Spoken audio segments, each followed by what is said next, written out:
ഒളിചന്ദ്രപ്പൂ പോലെ വന്നതല്ലേ, ഒരുവന്റെ ദൂതർ പിറന്നതല്ലേ. മക്കത്തെ മുഖ്യ ഖുറൈശി വീട്ടിൽ മഹ്മൂദ ത്വാഹ ജനിച്ചതല്ലേ.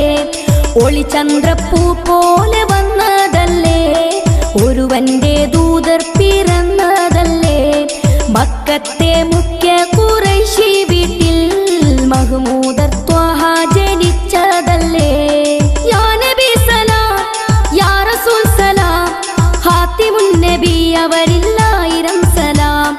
യാ നബി സലാം, യാ റസൂൽ സലാം, ഹാത്തിമുൻ നബി അവരില്ലായിരം സലാം. ഒളിചന്ദ്രപ്പൂ പോലെ വന്നതല്ലേ, ഒരുവന്റെ ദൂതർ പിറന്നതല്ലേ. മക്കത്തെ മുഖ്യ